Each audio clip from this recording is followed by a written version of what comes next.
ораза не нәрселер болады, не нәрселер болмайды деген сұрақтар көп келеді. Ол туралы әлі де тоқталамыз. Біріншіден, түкірік жұтуға болады, дем алып дем шығаруға болады, ұйықтауға болады, жүріп тұруға болады, жұмыс істеуге болады, сабақ оқуға болады, кітап оқуға болады, көп амалдар болады. Душқа түсуге болады, суға шомылуға болады. Бірақ абайлау керек. Құлақтан, мұрыннан, ауыздан су кетпесін қадағалау керек. Одан бөлек парлы жаңағыдегі көп булы баняға түскен жақсы көрмейді. Біріншіден ол әлді құртады, қатты әлсіреп қаласыз. Екіншіден, сол енді ол бу ғой, енді әйтсе де бу жиналып су болмай ма? Содан кейін адам қатты шөлдемей ме? Сол үшін суға, құлақ мұрнынан су кіріп кету ықтималына, әлсіздіктің ықтималына барғандықтан буы бар баняларға түскен жақсы деп саналмайды. Сонан соңғы нәрселер, ораза уақытында бір нәрсені арнайы тағамы бар нәрселердің дәмі бар нәрсені дәмін көру макрух болып саналады. Сағыз шайнау макрух. Мисуақтан басқа нәрсені ауызға тығып тіс тазалау да жақсы санамаған ғалымдарымыз. Сол үшін кейбіреулер мисуақтың дәмі бар тіс пасталарын пайдаланып жатады, әйтсе де оған талас бар. Сонан соң дәрі-дәрмекке келетін болсақ, ғалымдарымызда тағы да талас бар. Заманауи ғалымдарда укол салдырғанға болады, егер ол тамақ болмайтын укол болса деген сөздер бар. Өйткені адамның ішіне тікелей кірмейді, ол бірден бұлшықетке барады, және ол уколдардың ішінде мысалы қарапайым сіздің бір ауруыңызды басатын, немесе сіз өзіңіз күнделікті салдырып жүрген уколдарыңыз болса болады. Тамақ болатындай дәреже болмаса болды.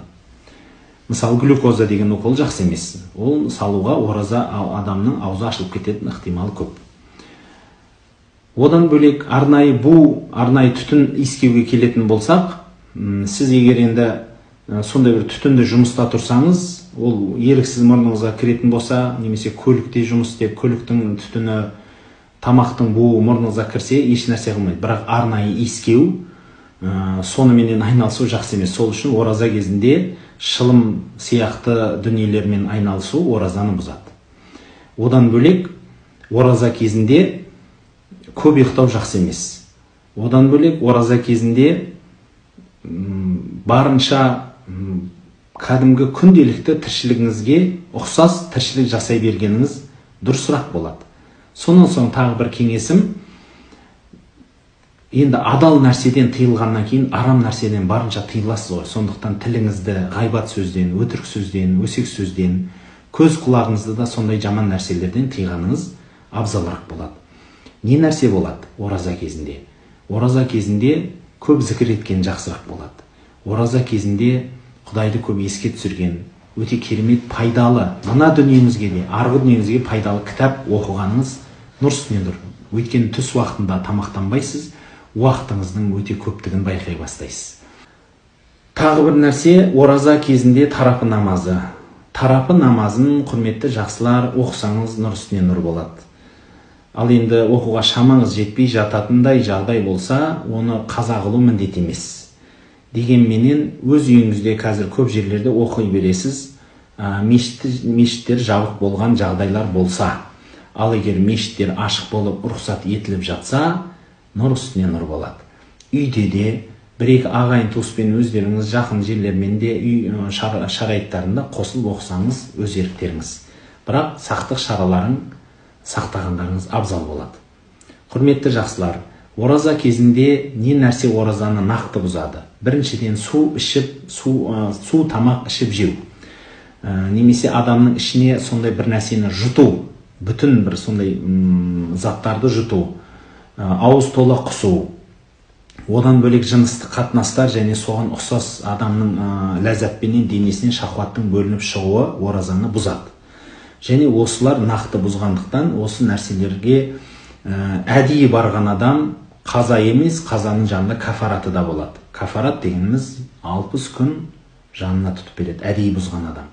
Білместікпенен бұзылып қалған адам болса, ондай кісілер күнге күн тұтады. Сонан соң білмей тамақ жеп қою, білмей су ішіп қою, күнделікті әдетінше бір жерлерге отырып қалған кезінде су іше салу оразаны бұзбайды. Бірақ білген кезде дереу тоқтату міндет.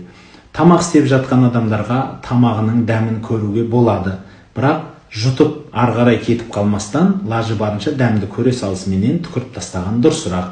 Балаға тамақ шайнап беретін кісілерге келетін болсақ, егер бала соған мұқтаж болса, шайнап беріңіз. Мұқтаж болмаса, ол макрух болады. Сонан соң тағы бір нәрсе, әтір себуге болады ораза кезінде. Бірақ тамақтың иісі бар әтірлерді сепкен жақсы емес. Сонан соң әтірді мүлде сеппей, адамның өзінің оразасының иісі шығып тұрғаны да дұрысырақ. Мисуақ пайдаланған таңнан түске дейін дұрысырақ, түстен кейін мисуақ пайдаланғанды ғалымдарымыз жақсы көрмеген екен. Ораза кісінің аузынан шыққан иіс Алла үшін ұнамды болған үшін, одан сіз қиналмаңыз, қашпаңыз. Оразашы адамға балағаттауға, жаман сөз айтуға, қатты ашулануға болмайды. Сіз сондай жағдайға түсіп қалсаңыз, жанжалы бар. Мен ораза тұтушы едім деп, сол жерге ескертіп, бұрылуыңыз пайғамбарымыздың міндеті, сіз бен бізге айтқан өсиеті. Соны ұмытпаңыз.